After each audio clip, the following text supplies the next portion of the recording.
Hello friends, welcome to panic Pandi horror stories. நான் உங்கள் முத்து பாண்டியன். இன்னைக்கு வீடியோல நாமக்கல் மாவட்டத்தைச் சேர்ந்த ஒரு லாரி டிரைவருக்கும் அவரோட கிளீனருக்கும் நடந்த அதிபயங்கர அமானுஷ்ய திகில் உண்மை சம்பவத்தை தான் பார்க்க போறோம். ஃப்ரெண்ட்ஸ், கொஞ்சம் நல்லா யோசிச்சு பாருங்க. நீங்க ஒரு கார்ல நள்ளிரவு நேரத்துல ஆளே இல்லாத காட்டு பகுதியில உங்க நண்பரோட பயணம் பண்ணிக்கிட்டு இருக்கீங்க. அப்படி நீங்க பயணம் பண்ணும்போது உங்க ரெண்டு பேரையும் தாண்டி உங்களோட சேர்ந்து ஒரு ஆன்மா ஒண்ணு பயணம் பண்ணுச்சுன்னா உங்களோட மனநிலை எப்படி இருக்கும்? சோ அதே மாதிரியான ஒரு சம்பவத்தை தான் நாம இன்னைக்கு இந்த வீடியோல பார்க்க போறோம். இந்த சம்பவத்துல ஒரு நள்ளிரவு நேரத்துல அந்த லாரி டிரைவரும் அவரோட கிளீனரும் அரிசி லோடுகளை ஏத்திக்கிட்டு அப்படி அவங்க லாங் ட்ரிப் போகும்போது அந்த இரவு நேரத்துல சுடுகாட்டுல அவங்க செஞ்ச தவறால அந்த கிளீனர் உடம்புல விபத்துல அடிபட்டு இறந்து போன ஒரு பெண்ணோட ஆன்மா அவர் உடம்புல புகுந்துருது. அப்படி புகுந்த அந்த ஆன்மா அந்த லாரி டிரைவருக்கு என்ன மாதிரியான அசம்பாவிதங்களை ஏற்படுத்துச்சு, மேலும் அவங்க நல்லபடியா ஊர் திரும்பினாங்களா இல்ல அந்த ஆன்மாவால பழி வாங்கப்பட்டாங்களான்ற அதிபயங்கர அமானுஷ்ய திகில் உண்மை சம்பவத்தை கொஞ்சம் கூட த்ரில்லிங் குறையாம அப்படியே இந்த வீடியோல பார்க்க போறோம். இந்த வீடியோவை இதயம் பலவீனமானவர்கள், ஹார்ட் பேஷண்ட் யாராவது பார்த்துக்கிட்டீங்கன்னா தயவு செய்து ஸ்கிப் பண்ணிட்டு போயிருங்க. ஏன்னா அந்த வீடியோ அந்த அளவுக்கு பயங்கர டெரிஃபையிங்கா இருக்கும்.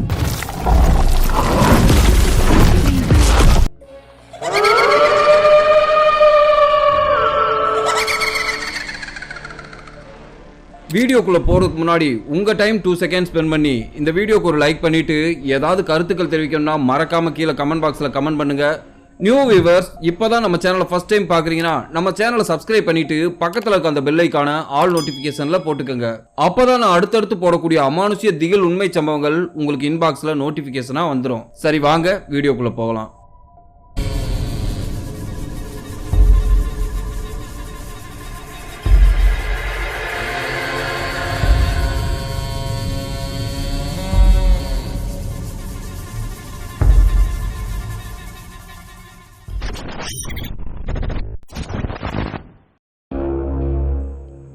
இந்த அமானுஷ்ய சம்பவம் நான் இன்ட்ரோல சொன்னது மாதிரி 1990ஆம் ஆண்டு காலகட்டத்தில் நாமக்கல் மாவட்டத்தைச் சேர்ந்த பாலமுருகன்ற லாரி டிரைவருக்கும் அவரோட கிளீனரான கோபின்ற நபருக்கும் தான் நடந்திருக்கு. இந்த சம்பவத்தை அந்த லாரி டிரைவர் பாலமுருகனோட மகன் பிரசன்னான்ற நம்ம சப்ஸ்கிரைபர் தான் நமக்கு ஷேர் பண்ணியிருக்காரு. இந்த சம்பவம் நடக்கும்போது பாலமுருகனுக்கு ஒரு 30 வயது இருக்குமா. நாமக்கல்ல இருக்கக்கூடிய ஒரு லாரி சர்வீஸ்ல லாரி டிரைவரா வேலை பார்த்துட்டு வந்திருக்காரு. அவரோட கிளீனர் கோபிக்கு அப்போ ஒரு 20 வயது இருக்குமா. பாலமுருகன் கடந்த 10 வருடங்களா இதே லாரி சர்வீஸ்ல தான் லாரி டிரைவரா வேலை பார்த்துட்டு வந்திருக்காரு. ஆனா இவரோட கிளீனர் கோபி வேலைக்கு புதுசு. கடந்த ஒரு மாசமா தான் இந்த லாரி ஆபீஸ்க்கு வேலைக்கு வந்திருக்காரு. இவங்க ரெண்டு பேத்துக்கும் வேலை இருக்கோ இல்லையோ காலையில லாரி ஆபீஸ்க்கு வந்துடணும். லோடு இருந்தா லோடு எடுக்கணும். அப்படி லோடு இல்லாத நேரத்துல அந்த ஆபீஸ்ல தான் வெயிட் பண்ணி ஆகணும். அப்படித்தான் ஒரு நாள் எந்த ஒரு லோடும் வராததுனால பாலமுருகனும் கோபியும் அந்த லாரி ஆபீஸ்ல இருக்க நியூஸ் பேப்பரை படிச்சுட்டு உட்கார்ந்து இருந்திருக்காங்க. அப்பதான் அந்த லாரி ஆபீஸ்க்கு ஒரு போன் கால் ஒண்ணு வந்திருக்கு. அந்த போன் கால் அங்க இருக்கக்கூடிய ஒரு ரைஸ் மில்ல இருந்து வந்துருந்துச்சு. அரிசி மூட்டைகளை ஆந்திரால கொண்டு போய் சேர்க்கணும்னு சொல்லி இருந்தாங்க. அதை கேட்ட டிரைவர் பாலமுருகன் கோபி கிட்ட, டேய், ஆந்திரா வரைக்கும் லாங் ட்ரிப் லோடு வந்திருக்குடா, நீ போய் உங்க வீட்டுல லாங் ட்ரிப் போக போறோம், வர்றதுக்கு ஒரு 3 நாள் ஆகும் சொல்லிட்டு ஒரு 2 செட் ட்ரெஸ் எடுத்துட்டு வாடான்னு சொல்லி இருக்காரு. டிரைவர் பாலமுருகனும் அவரோட வீட்டுல போய் மதிய சாப்பாடெல்லாம் சாப்பிட்டுட்டு அவர் மனைவி கிட்ட, நான் வர்றதுக்கு 2 நாள் ஆகுமா, பத்திரமா இருன்னு சொல்லிட்டு லாரி ஆபீஸ்க்கு வந்திருக்காரு. மதியம் 2 மணி அளவுல கோபியும் லாரி ஆபீஸ்க்கு வந்ததுக்கு பிறகு இவங்க 2 பேரும் சேர்ந்து அந்த ரைஸ் மில்லுக்கு போய் அரிசி மூட்டைகளை ஏத்தி இருக்காங்க. அன்று சாயங்காலம் 5 மணி அளவுல அந்த லாரி முழுவதும் அரிசி மூட்டைகளை ஏத்திக்கிட்டு சேலத்துல இருந்து கிளம்பி இருக்காங்க. டிரைவர் பாலமுருகன் சிகரெட் ஒன்ன பத்த வச்சுக்கிட்டு அவரோட மியூசிக் சிஸ்டத்துல பழைய பாடல்களை கேட்டு ரசிச்சுக்கிட்டே ஓட்டிக்கிட்டு இருந்திருக்காரு. அவருக்கு பக்கத்திலே அவரோட கிளீனர் கோபி ஜன்னல் வழியா வேடிக்கை பார்த்துக்கிட்டே அந்த பயணத்தை என்ஜாய் பண்ணிட்டு வந்திருக்காரு. சரியா இரவு 8 மணி அளவுல ஆம்பூரை ரீச் பண்ணி இருக்காங்க. அப்படி அவங்க ஆம்பூரை ரீச் பண்ணதும் வழியில இருந்த பிரியாணி கடைகளை எல்லாம் பார்த்து கோபி டெம்ட் ஆயிட்டே வந்திருக்காரு. அப்போ கோபி பாலமுருகன்ட்ட, அண்ணே ரொம்ப பசிக்குதுனே, வாங்க சாப்பிடலாம்னு கூப்பிட்டுருக்காரு. அதுக்கு பாலமுருகன், கொஞ்சம் வெயிட் பண்றா, ஒரு 2 கிலோமீட்டர் தாண்டிட்டோம்னா ஒரு நல்ல பிரியாணி கடை ஒண்ணு வரும், அங்க போய் சாப்பிடலாண்டான்னு சொல்லி இருக்காரு. பாலமுருகன் சொன்னது மாதிரியே ஒரு 2 கிலோமீட்டர் தாண்டதும் ஒரு பிரியாணி கடை ஒண்ணு வந்திருக்கு. அந்த கடையில தயாரிக்கக்கூடிய அந்த பிரியாணியோட வாசனை அந்த ரோடு முழுவதும் கமகமன்னு வீசி இருக்கு. அது ஒரு மீடியமான பிரியாணி கடை தான். ஆனா ரெஸ்டாரண்ட் ஸ்டைல்ல வெளியே டேபிள் சேர் எல்லாம் போட்டு நேச்சர் அட்மாஸ்பியரை உருவாக்கி வச்சிருந்தாங்க. பாலமுருகனும் கோபியும் ஒரு டேபிள்ல போய் உட்காந்து ஆளுக்கு ஒரு சிக்கன் பிரியாணியும் 65 ஆர்டர் சொல்லி இருந்திருக்காங்க. அந்த பாஸ்மதி ரைஸ் பிரியாணியோட சுவையில கோபி மயங்கி போயிருக்காரு. கோபி வேகமா சாப்பிட்டு முடிச்சிட்டு அண்ணே இன்னொரு பிரியாணி வாங்கிக்கட்டுமான்னு கேட்டிருக்காரு. அதுக்கு பாலமுருகன் நைட் டிராவல்ல பிரியாணியே சாப்பிடக்கூடாது, அதுவும் லாரி ஹீட்டுக்கு செரிமானம் ஆகாதுடான்னு சொல்லி இருக்காரு. பாலமுருகன் அந்த மாதிரி சொன்னதும் கோபி கவலையான முகத்தோட மூஞ்சிய தொங்க போட்டுக்கிட்டு உட்கார்ந்து இருக்காரு. அதை பார்த்த பாலமுருகன் சரி அதுக்கு மேல ஓ இஷ்டம் சொல்லிட்டு சப்ளையரை கூப்பிட்டு அண்ணே இவனுக்கு இன்னொரு பிரியாணி வைங்கன்னு சொல்லி இருக்காரு. சப்ளையர் இன்னொரு பிரியாணியை கொண்டு வந்து வச்சதும் கோபி அந்த பிரியாணிய ஆசாசையா சாப்பிட்டு இருந்திருக்காரு. கோபி சாப்பிட்டு முடிக்கிற வரைக்கும் பாலமுருகன் அங்க இருந்த பொட்டி கடையில ஒரு சிகரெட் ஒன்ன வாங்கி பத்த வச்சுட்டு வெயிட் பண்ணிட்டு இருந்திருக்காரு. கோபி சாப்பிட்டு முடிச்சிட்டு வந்ததும் இவங்க ரெண்டு பேரும் லாரியை எடுத்துக்கிட்டு மறுபடி கிளம்பி இருந்திருக்காங்க. கோபி ஒரே ஜாலியா கலகலப்பா டிரைவர் கிட்ட பேசிக்கிட்டே வந்திருக்காரு. பொதுவாவே கோபி ரொம்பவே கலகலப்பான ஆளு. ஏதாவது ஒரு விஷயத்தை பத்தி தோணு பேசிக்கிட்டே வருவாரு. அப்படி இவங்க லாரியை ஸ்டார்ட் பண்ணி சரியா 1 மணி நேரத்துல ஆந்திராவோட எல்லை சித்தூரை நெருங்கி இருந்திருக்காங்க. கோபி இப்ப டிரைவர் கிட்ட எதுவுமே பேசாம முகமெல்லாம் வேர்த்து ஒரு மாதிரி நெளிஞ்சுக்கிட்டே வந்திருக்காரு. அதை பார்த்த டிரைவர் பாலமுருகன் டேய் என்னடா ஆச்சு ஒரு மாதிரி இருக்க, தொண பேசிட்டே வருவ, இவ்வளவு சைலண்டா இருக்கேன்னு கேட்டிருக்காரு. அதுக்கு கோபி அண்ணே நீங்க சொல்ல சொல்ல கேட்காம பிரியாணி அதிகமா சாப்பிட்டதுனால வயிறு ஒரு மாதிரி கலக்கிற மாதிரி இருக்குன்னு சொல்லியிருக்காரு. நீங்க லாரியை கொஞ்ச நேரம் ஓரம் கட்டி நிறுத்தினீங்கன்னா 5 நிமிஷத்துல அவுட் சைடு போயிட்டு வந்துறேன்னு சொல்லியிருக்காரு. அதுக்கு பாலமுருகன் நான் தான் படிச்சு சொன்னேன்லடா அளவா சாப்பிடுன்னு எங்க கேக்குற, சரி இருன்னு சொல்லிட்டு மெயின் ரோட்ல இருந்து கொஞ்சம் இறங்கி ஒரு இருட்டு பகுதியில மரத்தடிக்கு அடியில போய் நிப்பாட்டி இருக்காரு. கோபி கிட்ட போடா போயிட்டு சீக்கிரமா வாடான்னு சொல்லி அனுப்பிச்சிருக்காரு. கோபி அந்த வண்டியில இருக்க வாட்டர் கேனை எடுத்துக்கிட்டு அந்த காட்டு புதருக்குள்ள வேகமா ஓடி இருக்காரு. அந்த காட்டு பகுதிக்குள்ள கோபி கொஞ்சம் தூரம் போனதுக்கு அப்புறம் தான் தெரியுது அது ஒரு சுடுகாடுன்னு. அந்த இடத்துல நிறைய பிணங்களை புதைச்சது மாதிரி கல்லறைகளா தெரிஞ்சிருக்கு. அந்த கல்லறைகளை தாண்டி ஒரு புதருக்குள்ள போய் உட்கார்ந்து இருக்காரு. அப்படி அவர் போய் உட்கார்ந்த இடம் ஒரு மேட்டு பகுதி மாதிரி தெரிஞ்சிருக்கு. இங்க லாரியில டிரைவர் பாலமுருகன் அவரோட ட்ரிப் நோட்டை எடுத்து வரவு செலவு கணக்குகளை எழுதிக்கிட்டு இருந்திருக்காரு. இப்ப கோபி உட்கார்ந்து இருக்கிற அந்த இடம் மங்களா பனி மூட்டமா தெரிஞ்சிருக்கு. காட்டுக்குள்ள இருந்து கோபி பார்க்கும்போது தூரத்துல இவங்க லாரியோட பார்க்கிங் லேம்ப் மட்டும் அணைஞ்சு எரியறது தெரிஞ்சிருக்கு. அந்த நேரத்துல தரையில கிடக்கிற அந்த காஞ்ச இலைகள் மேல யாரோ சரச்சரன்னு நடந்து வர்ற மாதிரி சத்தம் கேட்டிருக்கு. அந்த சத்தத்தை கேட்ட கோபி பதட்டத்தோட சுத்தி முத்தியும் திரும்பி பார்த்திருக்காரு. அந்த சத்தம் இருக்க இவர் பக்கத்துல நெருங்கி வர்ற மாதிரி தெரிஞ்சிருக்கு. அந்த நேரத்துல புதருக்குள்ள ஒரு முயல் தாவி ஓடுறத பார்த்திருக்காரு. அந்த முயலை பார்த்ததுக்கு பிறகுதான் கோபிக்கு கொஞ்சம் நிம்மதியா இருந்திருக்கு. ஓ முயல் தான் போயிருக்கு போல, நாம என்னமோ ஏதோ நினைச்சு பயந்துட்டோம் நினைச்சிருக்காரு. ஆனாலும் கோபிக்கு பின்னாடி யாரோ ஒருத்தர் நிக்கிற மாதிரியே தெரிஞ்சிருக்கு. மல்லிகை பூ வாசம் கமகமன்னு வீசி இருந்திருக்கு. கோபிக்கு அந்த வாசனையை மோந்து பார்த்ததும் பயத்துல திகச்சு போயிருந்திருக்காரு. கோபியோட காதுக்கு பக்கத்துல யாரோ மூச்சு காத்த புசு புசுன்னு விடுற மாதிரி தெரிஞ்சிருக்கு. அந்த மூச்சு காத்து பயங்கர சில்னஸா இருந்திருக்கு. பயந்து போன கோபி மெதுவா திரும்பி பார்த்து இருந்திருக்காரு. கோபிக்கு பின்னாடி வெள்ளை கலர்ல ஒரு உருவம் புகை மாதிரி நிக்கிறது தெரிஞ்சிருக்கு.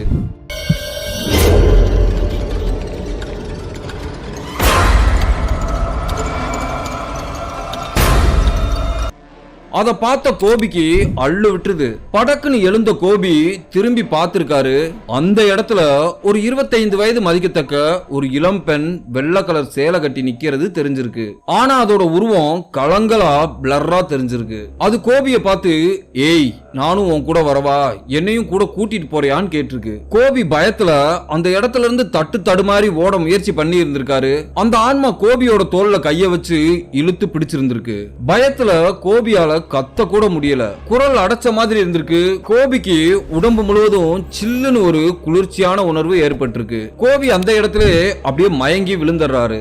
இங்க கேபினுக்குள்ள உட்கார்ந்து இருந்த டிரைவர் என்னடா கிளீனர் போய் ரொம்ப நேரமா ஆச்சு இன்னும் ஆளை காணமேன்னு இப்ப அந்த காட்டு பகுதி பக்கம் வந்து நின்னு டே கோபி என்னடா பண்ற சீக்கிரம் வாடான்னு சொல்லி கத்தி இருக்காரு. அப்படி கூப்பிட்டுட்டு மறுபடி லாரி கேபினுக்குள்ளே போய் உட்கார்ந்து இருக்காரு. அப்படி அவர் உட்கார்ந்த கொஞ்ச நேரத்துல கோபி அந்த காட்டுக்குள்ள இருந்து நடந்து வர்றது தெரிஞ்சிருக்கு. டிரைவர் மனசுக்குள்ளே சனியம் பிடிச்சவன் அளவா தின்றான்னு சொன்னா கேக்குறானா மனசுக்குள்ள முணங்கிக்கிட்டே லாரியை ஸ்டார்ட் பண்ணி இருந்திருக்காரு. இப்ப கோபி லாரிக்குள்ள ஏறி உட்கார்ந்து வண்டியை எடுங்கன்னு சொன்னது டிரைவர் பாலமுருகனுக்கு பெரிய ஆச்சரியமா இருந்திருக்கு. என்ன காரணம்னா அந்த குரல் கோபியோட குரல் மாதிரியே தெரியல. பெண் தன்மை கலந்து பேசுற மாதிரி தெரிஞ்சிருக்கு. ஆனா டிரைவர் அப்போதைக்கு அதை பெருசா எடுத்துக்கல. லாரிய முன்னோக்கி ஓட்டிட்டு போயிருந்திருக்காரு. அப்படி டிரைவர் லாரிய ஓட்டிக்கிட்டே சைடுல கோபியை திரும்பி பார்த்திருந்திருக்காரு. கோபியோட முகம், நடத்தை எல்லாமே மாறி இருந்திருக்கு. கோபி கூச்சத்தோட குறுகி உட்காந்துக்கிட்டு தன்னோட நகங்களை கடிச்சுக்கிட்டே டிரைவரை பார்த்திருந்திருக்காரு. பாலமுருகன் கோபி கிட்ட என்னடா ஒரு மாதிரி பாக்குற, என்னடா ஆச்சுன்னு கேட்டிருக்காரு. அதுக்கு கோபி ஒண்ணும் இல்லைன்னு சொல்ற மாதிரி மௌனமா தலைய மட்டும் அசைச்சிருக்காரு. சரின்னு சொல்லிட்டு டிரைவர் இப்போ ரோட்டை பார்த்து ஓட்ட ஆரம்பிச்சிருக்காரு. ஆனாலும் கோபி டிரைவர் பாலமுருகனை வச்ச கண்ணு வாங்காம பாத்துக்கிட்டு இருந்திருக்காரு. டிரைவருக்கு ஒண்ணுமே புரியல. அந்த காட்டுக்குள்ள இவன் போயிட்டு வந்ததுல இருந்து இவனோட பிஹேவியரே மாறி இருக்கேன்னு யோசிக்கிறாரு. டே கோபி, எதுக்குடா என்னையவே ஒரு மாதிரி பாக்குறன்னு அவர் கேட்டதுக்கு அதுக்கு கோபி சத்தமா பெண் குரல்ல சிரிச்சுக்கிட்டு, என்னது கோபியா? என்னோட பேரு அமுதா. நானும் என்னோட காதலன் சுரேஷும் இந்த ரோட்ல பைக்ல வரும்போது ஒரு ஆக்சிடென்ட்ல நான் அடிபட்டு இறந்து போயிட்டேன். என்னோட காதலன் மட்டும் உயிர் பழச்சிட்டான். அப்ப இருந்து என்னோட ஆன்மா நிம்மதி இல்லாம இந்த பகுதியில தான் அலைஞ்சுகிட்டு இருக்கு. நீ எனக்கு ஒரு உதவி பண்ணுவியான்னு கேட்டிருக்கு. இப்பதான் டிரைவர் பாலமுருகனுக்கு ஒரு விஷயம் புரிஞ்சிருக்கு. கோபி உடம்புல ஏதோ ஒரு ஆன்மா புகுந்திருக்குன்னு. அது சொன்ன விஷயம் அவருக்கு தூக்கி வாரி போட்டிருந்திருக்கு. என்னடா இது புது தலைவலியா இருக்கு, ரெஸ்ட் ரூம் போன இடத்துல வம்ப விலை கொடுத்து வாங்கிட்டு வந்திருக்கானேன்னு யோசிக்கிறாரு. இப்ப பாலமுருகன் அந்த ஆன்மா கிட்ட மரியாதையா இவனை விட்டு இறங்கிருன்னு கத்தி இருந்திருக்காரு. அதுக்கு அந்த ஆன்மா எங்க அம்மா அப்பாவை பார்க்கணும்னு ஆசையா இருக்கு, அதுக்காக தான் இவன் உடம்புல ஏறுனேன்னு சொல்லி இருக்கு. என்னை அவங்க கிட்ட கூட்டிட்டு போறியா? அப்படி அவங்கள நான் பார்த்துட்டேன்னா இவன் உடம்புல இருந்து நான் இறங்கிடுறேன்னு சொல்லி இருக்கு. அதுக்கு பிறகு நான் இவன் உடம்புல இருந்து போய சொல்லி இருக்கு. அதுக்கு பாலமுருகன் அதெல்லாம் முடியாது, இப்ப நீ உடம்புல இருந்து இறங்கலனா உன்னை செருப்பாலே அடிப்பேன்னு சொல்லி சத்தமா கத்தி இருக்காரு. அப்போ கோபி உடம்புல இருந்த ஆன்மா ஆங்காரமா கத்திக்கிட்டு டிரைவர் பாலமுருகனை பயங்கரமா தாக்கி இருக்கு. டிரைவர் பாலமுருகனை போட்டு அடிச்சு முடிய பிடிச்சு ஆட்டி இருந்திருக்கு. இதனால லாரி கண்ட்ரோல் இல்லாம லெப்ட்லயும் ரைட்லயும் இழுத்துக்கிட்டே போயிருந்திருக்கு. இப்போ பாலமுருகன் அந்த லாரிய ஓரங்கட்டி நிறுத்திடுறாரு. கோபி உடம்புக்குள்ள இருந்த அந்த ஆன்மா ஆங்காரமா கத்திக்கிட்டு, டேய் நான் உன்னை என்ன சொன்னேன், எங்க வீட்டுக்கு போடான்னு தானே சொன்னேன், மரியாதையா நீ என்னை எங்க வீட்டுக்கு கூட்டிட்டு போ, அப்பதான் இவன் உடம்புல இருந்து நான் இறங்குவேன். அப்படி நீ என்னை கூட்டிட்டு போலனா இவனை நான் இங்கே கொன்றுவேன்னு சொல்லி இருக்கு. பாலமுருகனுக்கு இப்ப என்ன பண்றதுனே தெரியல. அப்படி லாரியை ஸ்டார்ட் பண்ணி ஓட்டும் போது இந்த ஆன்மா எதுவும் ஸ்டேரிங்கை பிடிச்சு இழுத்து விட்டுச்சுன்னா வண்டி அப்சைட் ஆயிருமேன்னு யோசிக்கிறாரு. இப்ப அந்த ஆன்மா கிட்ட சரி சொல்லு உங்க வீடு எங்க இருக்குன்னு கேட்டிருக்காரு. அதுக்கு அந்த ஆன்மா இந்த ரோட்ல நேரா போனோம்னா ஒரு 5 கிலோமீட்டர்ல லெப்ட்ல ஒரு பாதை ஒண்ணு பிரியும், அதுக்குள்ள நேரா போனோம்னா எங்க கிராமம் வந்துரும்னு சொல்லி இருக்கு. உடனே பாலமுருகன் சரி உன்னை நான் உங்க வீட்டுக்கு கூட்டிட்டு போறேன், ஆனா எந்த தொல்லையும் பண்ணாம அமைதியா கூட வரணும்னு கேட்டிருக்காரு. அதற்கு பிறகு நீ உடம்புல இருந்து இறங்கிடணும் சரியான்னு கேட்டிருக்காரு. அதுக்கு கோபி உடம்புல இருந்த ஆன்மா சந்தோஷமா தலைய ஆட்டி இருந்திருக்கு. நான் எங்க வீட்டுக்கு போனதுக்கு பிறகு இவன் உடம்புல இருந்து நான் இறங்கிடுவேன், நீ வண்டியை எடுன்னு சொல்லி இருக்கு. டிரைவர் மனசுக்குள்ளே என்னடா இது தொல்லையா போச்சுன்னு புலம்பிக்கிட்டே வண்டியை ஸ்டார்ட் பண்ணி இருக்காரு. வண்டி அந்த ஆன்மா சொல்ற ரோட்ல ஓட்டிட்டு போயிருக்காரு. சரியா அந்த ஆன்மா சொன்ன அந்த பாதையில ஒரு 3 கிலோமீட்டர் தூரம் போனதும் அந்த கிராமம் வந்திருக்கு. அது ஒரு மிகச்சிறிய கிராமம். மொத்தமே 30 குடும்பங்கள் தான் வசிப்பாங்க போல. அந்த கிராமத்துக்குள்ள நுழையும் போதே கோபியோட முகத்துல அப்படி ஒரு சந்தோஷம். அந்த கிராமத்தை பார்த்துட்டு இதுதான் எங்க ஊரு, வண்டியை நிறுத்துன்னு சொல்லி ஆவேசமா கத்தி இருக்கு. இப்போ பாலமுருகன் அந்த லாரிய ஒரு அரச மரத்துக்கு அடியில போய் நிறுத்தி இருக்காரு. உடனே கோபி வண்டியில இருந்து கீழே இறங்கி வேகமா ஊருக்குள்ள ஓடி இருக்காரு. பாலமுருகனும் கோபியை விரட்டிக்கிட்டே பின்னாடியே ஓடி இருக்காரு.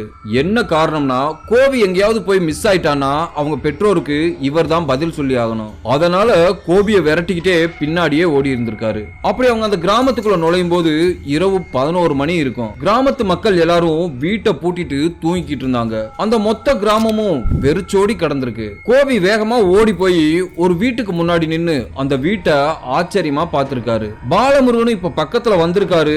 அவர்கிட்ட இதுதான் எங்க வீடுன்னு கோபி உடம்புல இந்த ஆன்மா சொல்லி இருக்கு. இரு எங்க அம்மாவை கூப்பிடுறேன்னு சொல்லிட்டு அந்த வீட்டு கதவை தட்டி சாந்தமா சாந்தமான்னு கூப்பிட்டுருக்கு. இப்போ அந்த வீட்டுக்குள்ள இருந்து கதவை திறந்துகிட்டு ஒரு பெரியவர் வந்திருக்காரு. அவர் இவங்க 2 பேத்தையும் பார்த்து யார்ப்பா நீங்க, உங்களுக்கு என்ன வேணும்னு கேட்டிருக்காரு. உடனே கோபி உடம்புல இருந்த அந்த ஆன்மா அப்பா நான் தான்ப்பா அமுதா வந்திருக்கேன், சாந்தம்மா எங்கப்பான்னு கேட்டிருக்கு. அந்த பெரியவருக்கு இந்த குரலை கேட்டதும் பயங்கர அதிர்ச்சி. அவர் திகச்சு போய் கோபியோட முகத்தையே பார்த்துக்கிட்டு இருக்காரு. இப்போ உள்ள இருந்து அவரோட மனைவி, அதாவது ஒரு 60 வயது மதிக்கத்தக்க அந்த பெண்மணி வெளியே எட்டி பார்த்திருக்காங்க. அவங்கள பார்த்த கோபி சாந்தமா நல்லா இருக்கீங்களான்னு சொல்லி கேட்டுட்டு கட்டி பிடிச்சு அழுதுருக்காரு. இப்போ அந்த வயதான தம்பதிகளுக்கு தெரிஞ்சிருச்சு அந்த குரல் தன்னோட மகளோட குரல் தான். கோபி உடம்புல இருந்த அந்த ஆன்மா அம்மா அப்பா நல்லா இருக்கீங்களா, நான் உங்களோட மக அமுதா வந்திருக்கேன், உங்களை பார்க்கணும்னு ஆசையா இருந்துச்சு, அதனால உங்களை பார்த்துட்டு போலான்னு வந்தேன்னு சொல்லியிருக்கு. அந்த பெரியவரும் அவரோட மனைவியும் அழுதுகிட்டே பாலமுருகனையும் கோபியும் வீட்டுக்குள்ள கூட்டிட்டு போயிருக்காங்க. அந்த பெரியவர் பாலமுருகன்ட்ட, தம்பி நீங்க 2 பேரும் யாரு, எப்படி என்னோட வீட்டுக்கு வந்தீங்கன்னு கேட்டிருக்காரு. அதுக்கு பாலமுருகன் வர்ற வழியில நடந்த விஷயங்கள் அத்தனையும் அவர்கிட்ட சொல்லி இருந்திருக்காரு. அதை கேட்ட அந்த பெரியவரும் அவரோட மனைவியும் கோபியை கட்டி பிடிச்சு கண் கலங்கி அழுது இருந்திருக்காங்க.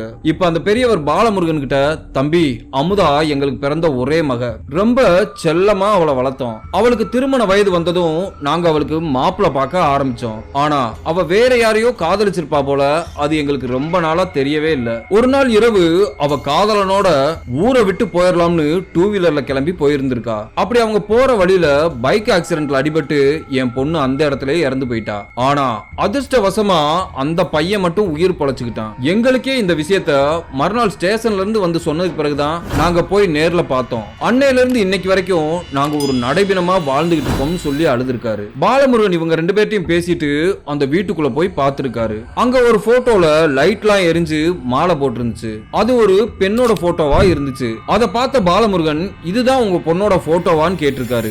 ஆமான்னு அந்த பெரியவர் சொல்லியிருக்காரு. அந்த போட்டோல அந்த இறந்து போன பொண்ணு அமுதா சிரிச்ச முகமா அவ்வளவு அழகா இருந்திருக்காங்க.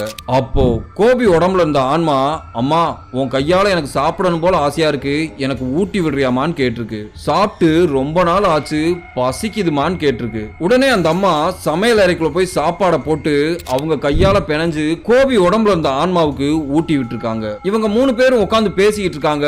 கோபி உடம்புல இருந்த அந்த ஆன்மா அன்று இரவு ஆக்சிடென்ட் எப்படி நடந்துச்சுன்றத அவங்க கிட்ட விவரிச்சுக்கிட்டு இருந்திருக்கு. அப்போ பாலமுருகன் நேரத்தை பார்த்திருக்காரு.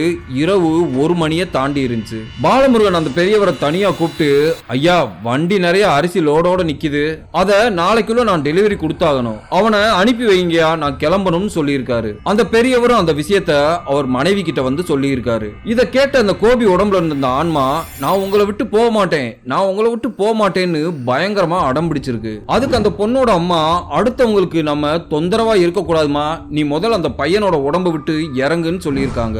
ஆனா கோபி உடம்புக்குள்ள இருந்த அந்த ஆன்மா கேட்கிற மாதிரி தெரியல. உடனே அந்த அம்மா பூஜை அறைக்குள்ள போய் காளி கோயில் குங்குமத்தை எடுத்துட்டு வந்திருக்காங்க. அந்த குங்குமத்தை பார்த்து பயந்து போன கோபி உடம்புல இருந்த அந்த ஆன்மா, என்னைய விரட்டிடாதீங்க என்னைய விரட்டிடாதீங்கன்னு அலறி கத்தி இருந்திருக்கு. இப்ப அந்த அம்மா கோபியோட நெத்தியில அந்த குங்குமத்தை வச்சிருக்காங்க. கோபி அந்த இடத்துல மயங்கி கீழே விழுந்திருக்காரு. அதற்கு பிறகு கோபி முகத்துல தண்ணிய தெளிச்சு எழுப்பி இருக்காங்க. கோபி கண்ணு முழிச்சு அந்த இடத்த சுத்தி சுத்தி பார்த்துட்டு இருக்காரு. பாலமுருகன் கிட்ட, அண்ணே நம்ம எங்கனே இருக்கோம், எப்படி இந்த இடத்துக்கு வந்தோம்னு கேட்டிருக்காரு. பாலமுருகன் இப்ப அந்த பெரியவங்க கிட்ட போயிட்டு வர்றோம்னு சொல்லிட்டு வர்ற வழியில உனக்கு எல்லா விஷயத்தையும் சொல்றேன்னு சொல்லிட்டு லாரிக்கு கூட்டிட்டு வந்திருக்காரு. இப்ப அவங்க 2 பேரும் லாரியை எடுத்துக்கிட்டு ஆந்திராவுக்கு போற வழியில கோபி தனக்கு அந்த காட்டுக்குள்ள நடந்த திகில் அனுபவத்தை டிரைவர் கிட்ட சொல்லி இருக்காரு. பாலமுருகன் அதற்கு பிறகு நடந்த நிகழ்வுகளை கோபி கிட்ட சொல்லி இருக்காரு. இதை கேட்ட கோபி பயங்கர அதிர்ச்சியோட அந்த பயணத்தை தொடர்ந்து இருக்காரு. இந்த வீடியோ உண்மையிலே உங்களுக்கு ரொம்ப பிடிச்சிருக்கும்னு நினைக்கிறேன். அப்படி உண்மையிலே பிடிச்சிருந்துச்சுன்னா அந்த வீடியோக்கு ஒரு லைக் பண்ணுங்க. ஏதாவது கருத்துக்கள் தெரிவிக்கணும்னா மறக்காம கீழே கமெண்ட் பாக்ஸ்ல கமெண்ட் பண்ணுங்க. உங்க ஃப்ரெண்ட்ஸ் அண்ட் ஃபேமிலி மெம்பர்ஸுக்கும் இந்த வீடியோவை ஷேர் பண்ணுங்க. அடுத்து உங்களை நான் இதே மாதிரி ஒரு அமானுஷ்ய திகில் சம்பவத்தோட வந்து சந்திக்கிறேன். பாய்.